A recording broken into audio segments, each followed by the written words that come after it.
سے. اگر آپ کبھی زندگی میں اس کا مطالعہ کریں آپ کو مزہ آ جائے گا. چند چیزیں اس کے اندر سے کعبے کے حوالے سے میں آپ کے سامنے بیان کرتا ہوں. اور میرا یہ تجربہ ہے کہ کافی ساری علماء کی کتابیں پڑھی لیکن جو چیزیں اس بندے نے بیان کی ہے شاہ مصباح الدین شکیل نے صفحہ نمبر 69 سے میں پڑھ رہا ہوں. وہ چیزیں بڑی حیران کن ہیں. یعنی وہ چیزیں مجھے خیر کسی دوسری کتاب میں نہیں ملی. یا پھر اندلس کی بیروت کے چھاپے کی ایک ہے اخبار مکہ امام ارزقی کی, اس کے اندر بھی چند چیزیں ہیں اور ان کا حوالہ جو ہے وہ نوٹ کیا ہوا ہے یہ شاہ مصباح الدین نے.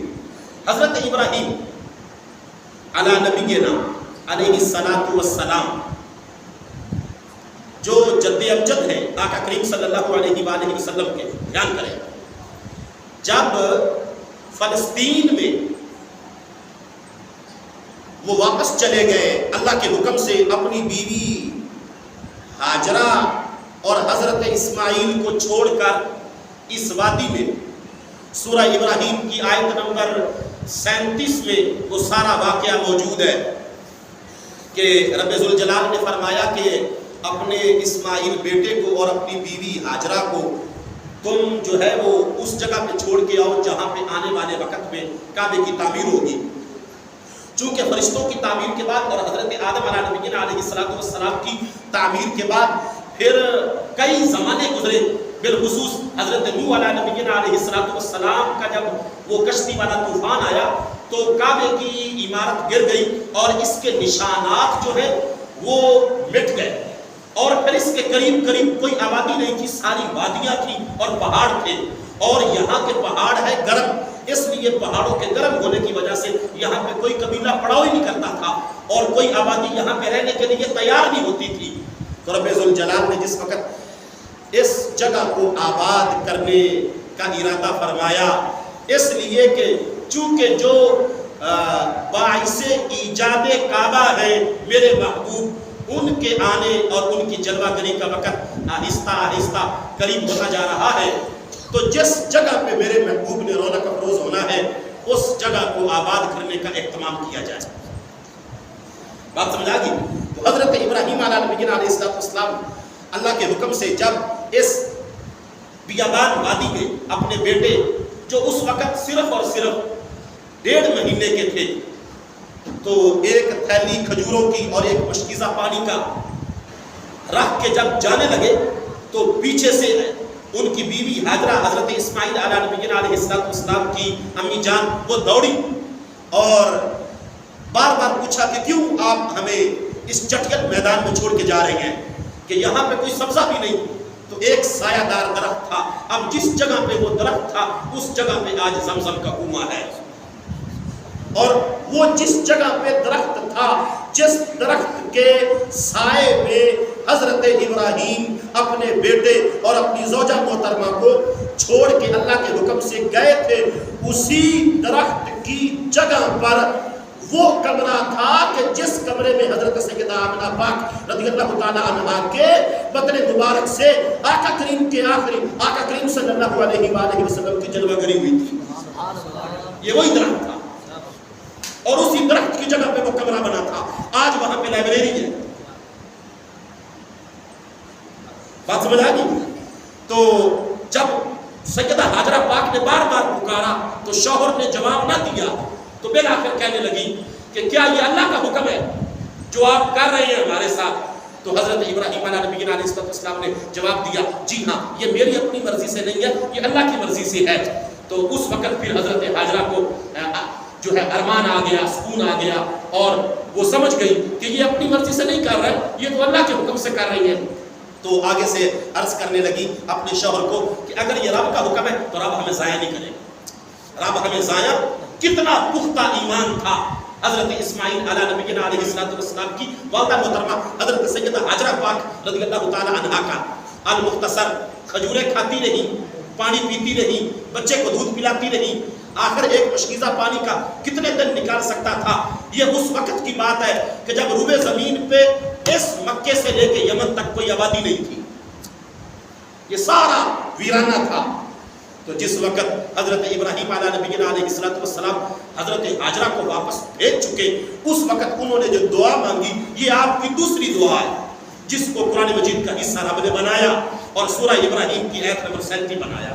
ترجمہ سنیں، ربنا انی اسکنت من ذریتی بواد غیر ذی زرع عند بیتک المحرم ربنا لیقیموا الصلاة فاجعل افئدة من الناس تهوی الیہم وارزقهم من الثمرات لعلهم یشکرون۔ فرمایا اے ہمارے رب، میں نے بسا دیا ہے اپنی کچھ اولاد کو اس وادی میں جس میں کوئی کھیتی باڑی نہیں ہے، تیرے حرمت والے گھر کے پڑوس میں۔ اے ہمارے رب، یہ اس لیے میں نے کیا تاکہ لوگ قائم کریں نماز کو، لوگ قائم کریں، بس کر دے لوگوں کے دلوں کو کہ وہ شوق اور محبت سے ان کی طرف مائل ہو جائیں اور انہیں رزق دے پھلوں سے تاکہ وہ تیرا شکر ادا کریں۔ یہ دعا، اور یہ دعا قبول ہوئی، اور پھر ایسی قبول ہوئی کہ دعا تھی نا کہ لوگوں کے دلوں میں شوق آ جائے اس جگہ کا کہ کوئی وہاں پہ رہنے کے لیے تیار ہی نہیں۔ ظاہر بات ہے بندہ وہاں پہ رہتا ہے جہاں پہ زندگی باقی رہے، اور زندگی باقی رہتی ہے پانی سے، زندگی باقی رہتی ہے خوراک سے، زندگی باقی رہتی ہے سبزے سے، ہریالی سے، کہ جانور کچھ کھائے پیے تو بندہ چلو جانوروں سے فائدہ اٹھائے، کوئی کاروبار کرے۔ ایسی معاملی، ایسی بات تو وہاں پہ کوئی معمول کے مطابق تھی نہیں، اس لیے کوئی رہنے کے لیے تیار نہیں ہوتا تھا۔ پھر حضرت حاجرہ جب پانی ختم ہو گیا، کھجوریں بھی ختم ہو گئی، تو بچہ جس کو دودھ چاہیے تھا، ایک ماں کا دودھ خشک ہو گیا، کیونکہ خوراک نہیں تو دودھ کہاں سے آئے۔ جب دودھ خشک ہوا تو بچہ چیخا، چلایا، رویا، تو ماں نے بچے کے لیے پانی کی تلاش میں ارادہ کیا پانی تلاش کرنے کا۔ تو قریب جو پہاڑی تھی وہ صفا کی پہاڑی تھی۔ تو عربوں میں یہ چیز تھی کہ جب کوئی پریشانی ہوتی تھی تو قمیض کے دونوں پلو اوپر اٹھا کے باندھ لیتے تھے تاکہ دیکھنے والے کو پتا چلے کہ یہ بندہ پریشانی میں، یہ بندہ یہ علامت تھی۔ تو حضرت سیدہ حاجرہ پاک کوہ صفا پہاڑ سے نیچے میدان کی طرف آئی، حتیٰ کہ مروہ پہ گئی، 7 مرتبہ ایسے کیا۔ جب آپ آخری مرتبہ مروہ پہ پہنچی تو آپ کو آواز آئی، ایک مرتبہ آپ نے توجہ کی تو آواز پھر آئی کہ دیکھیں نیچے دیکھیں۔ جب تیسری مرتبہ آواز آئی تو حضرت حاجرہ کہنے لگی، اے بولنے والے میں سن رہی ہوں، اگر میری کوئی مدد کر سکتی ہو تو کرو۔ تو حضرت جبرائیل کی ڈیوٹی رب ذوالجلال نے لگائی کہ جس جگہ پہ حاجرہ کا پاؤں ہے اس جگہ پہ جا کے پر مارو تاکہ پانی کا انتظام ہو سکے۔ فرشتے نے پر مارا اور وہ پانی پیدا ہوا جس پانی کو زمزم کہتے ہیں، جس پانی کو زمزم کہتے ہیں۔ یمن سے ایک قبیلہ نکلا جس کا نام قبیلہ جرہم تھا، اس کا ایک سردار تھا، نام اس کا عمرو بن حارث تھا۔ بات سمجھ آ گئی؟ وہ قبیلہ پانی کی کہیں سفر پہ جا رہا تھا، اس نے یہاں پہ پڑا دیکھا، یعنی کہ لوگ اس وقت پانی کا اندازہ اس طرح لگاتے تھے کہ جہاں پہ پرندے ہوں وہاں پہ پانی ہوتا ہے۔ جہاں یقینی بات ہے کہ جب اتنا گرم علاقہ ہو تو پرندے وہیں پہ اکٹھے ہوں گے جہاں پہ پانی کی بوند ملے پانی پینے کے لیے۔ تو اس قافلے کو دور سے جو کوے ہیں وہ ایک جگہ پہ جھنڈ بنے ہوئے نظر آئے، جہاں سے ان کو اندازہ ہوا کہ یہاں پہ آبادی موجود ہے۔ تو زمزم کے کنویں کے پاس آ کے انہوں نے حضرت حاجرہ سے اجازت لی اور اجازت لے کے وہاں پہ وہ آباد ہوئے۔ اس جرہم قبیلے کی جو سردار کی بیٹی تھی اس کی شادی ہوئی حضرت اسماعیل علیہ السلام سے۔ دیکھو رب کیسے انتظام کرتا ہے۔ بات سمجھ آ گئی؟